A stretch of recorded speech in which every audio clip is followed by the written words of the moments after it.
Garv with thegarv.com here with the main man, Bruce Buffer. How you doing, Bruce? I'm fine, Garv. It's nice to be with you in person. Yes, I know. Yeah. You know, we've gone.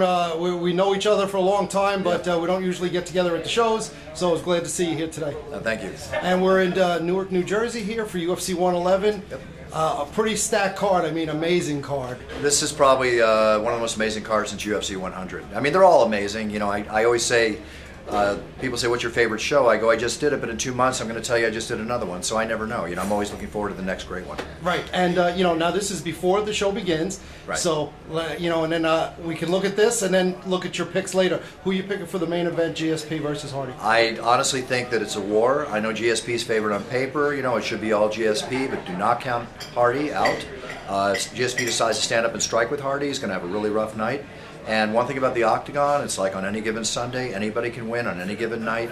So for me, I never pick favorites. I introduce each one equally and may the best man win. It's just the way I watch the UFC. Right, and you know, it's a great fight. And then the co-main event with Shane Carwin against Frank Mir. That's a crazy fight. You know, you ever see National Geographic when the two elks come in and they crash heads? Right. That's exactly what you're going to see tonight with these two mastodons, because you got 265 pounds in each guy, so you got 530 pounds of beef stomping in that octagon with extreme skills. That's going to be a heavyweight war, because they know where the prize lies to the winner. Right, now Bruce, you're pretty buff yourself, and now I know you've cracked some heads in your day too.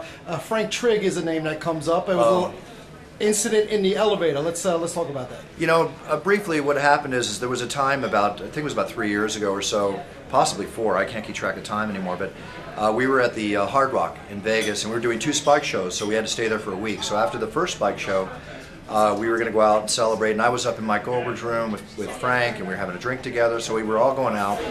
And Frank was off season as far as fighting, weighing in about 195, and we went down on the 10th floor to the elevator, and the elevator opens up, and there's Dana and Tom, his security guys. So we walk in, doors haven't even closed yet. I was admiring Dana's watch band because I'm a watch freak, and Frank is like, you know, so many words like, Dana, when are you putting me back in the octagon, to some extent? Well, when I stepped in front of him to look at Dana's watch band, all of a sudden I felt a rich hand right to my throat from behind, and I was like, turned around, I'm like, Frank, you hit me. Why the so did you hit me? He said the wrong thing to me. He said, what are you going to do about it? I just reacted. I punched him twice in the stomach, and it was on from there. Doors closed, and for 10 floors, with everybody peeled up to the side of the elevator, you know, we didn't hit each other in the head. I thought I was going to go there, but we were pounding, really pounding. He came at me full force, so I came back at him. He tried to knee me in the privates, and I turned my hip. I caught part of it, and I shoulder turned him, slammed him against the elevator. When he came back, I started to slip in a rear naked choke, and I noticed that the doors were opening up behind me. Now in the Hard Rock, you got to realize there's glass partitions there with all the memorabilia. It would not be a good publicity angle for us if we piled out of the elevator into the glass, both of us getting hurt, whatever. So boys will be boys. Threw my hands in the air. Frank, we're done, we're done, we're done. Dana was loving every single second of it, of course. And I looked down at my shirt, and I just bought like a $300 silk shirt. And there was blood all up and down my shirt. And I was like, uh-oh. So now you're checking yourself like a gun battle. You know, did I get shot? And my knuckle was peeled back. I could see the bone in my knuckle. I had to go get 5 stitches and tetanus shot $500 later. And then I came back, and I went out that night, met a beautiful girl, had a lot of fun. And so figure this, I announced the UFC. I got in a friendly tete-a-tete with my buddy Frank Trigg in an elevator. I got some stitches. I met a pretty girl.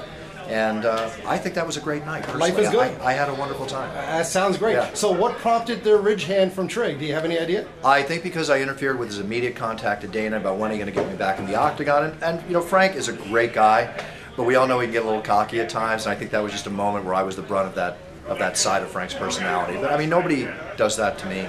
And as I'll give every announcer advice out there, don't let anybody hit you in the throat. It's not good for the job. Right. But I had a little street in me, and it kicked in. And you know, I'm not going to take any crap.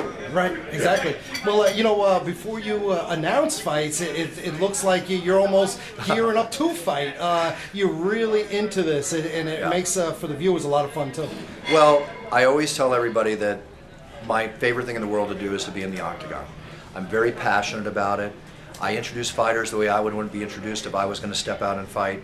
And I never know what I'm going to do till I get inside, but I'm getting into that mode of the fight as much as anyone else. And I have my own way, you know, and yeah, sometimes you'll see me like moving around and getting the blood flowing, but that's my way of getting amped for when I walk in that octagon and I do what I do. And again, I never rehearse.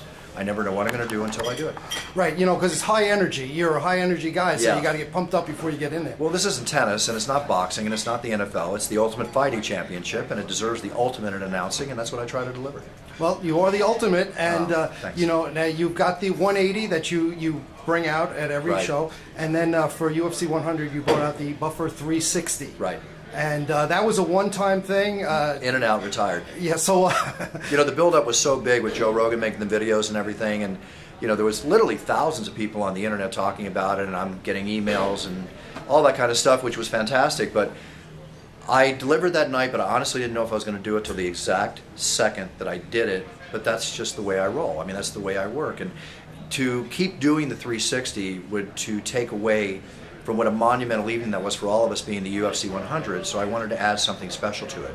But I will always give you 150% when I walk out, whether it's a 45, a 90, 360. I mean, every time I do something new, the internet's naming it the buffer this, the buffer that. There's the buffer jump, the buffer skip back. the buffer bow. The buffer bow I did for Randy Yeah. Couture, and I'm honored by that. The fans are really, really cool. So, you know what? I'm an announcer. Everything else is ice cream on top of the cake, and that's all I can tell you. So you give us 150% plus 180 degrees. Absolutely, 150 and 180. It's all there for you. Absolutely. Now you're looking sharp as always. Thank Let's get you, a little thank pan with the camera. Appreciate it. And how many tuxes do you want? I have about 10 tuxes, Okay, of which about 6 of them are handmade. Really? And I find myself wearing about 5 of them more than anything. But I mix it up. As a matter of fact, my goal after I get back from Abu Dhabi is time to go shopping again. I want to get a special tux for May if I can. Yeah. As you know, I'm a ring announcer. Right. You know, love it, and like you, it's about the most fun you can have in a night. Yeah. What advice would you have for aspiring ring announcers? You know, all I can tell everybody that's aspiring is to, number one, all of us have emulated our role models. The most important thing for a ring announcer to do is to develop your own style. Now, the way to do that is to have fun, be passionate about what you do, and go out and just enjoy yourself, right? And remember, you can rehearse as much as you want, but your real rehearsal is when you step out on show night. That's the real time you're rehearsing. So give it your all and do the most painful thing in the world you can do, which is watch yourself on videotape and learn from that. Learn from that. You'll never appreciate your voice, as we all get weirded out by hearing our voices, but video is the biggest teacher you can possibly have. But I can just emphasize again, develop your own style. Right. You know, I'm like you. I kind of walk towards the guys and stuff. And what I see a lot of guys out there is they're doing Michael Buffer instead of doing their own. Well, Michael has set the epitome for all ring announcers. He is the class act of the ring. Here, he is the class act. You know, he is the one that everybody copied. Excuse me, guys. Excuse me. Bruce speaks. Yeah. So didn't work, did it? They can hear you though, because this is. Guys, excuse me. Can you just keep it down a second, please? 1 second. So with that being said, you know, it's like Michael is the greatest legendary ring announcer there is out there. Okay, I'm just Bruce Buffer. I'm the guy that does the ultimate. Okay, I didn't want to be Frank Sinatra Jr. I developed my own style. Very, very different from Michael, right? And that's what I enjoy. And you know, people now I find are even copying me. They're copying the way I move, the physicality, because no announcer was ever as physical as me before in announcing this. They've always stood still, doing the cards. I don't need to read cards. You know, I throw that card away. I do it the way I do it. That's just a sign of the passion with which I work. But if people want to copy you, then it's the height of flattery. Right. You know, so you have to respect that and appreciate that. But again, develop. If you want to be appreciated, you want to make your mark in this business, develop your own style. All right, awesome. Bruce Buffer, thanks very much. Thanks. Come join me at bufferzone.net and check out my radio show and have a good time. All right, great. Thanks.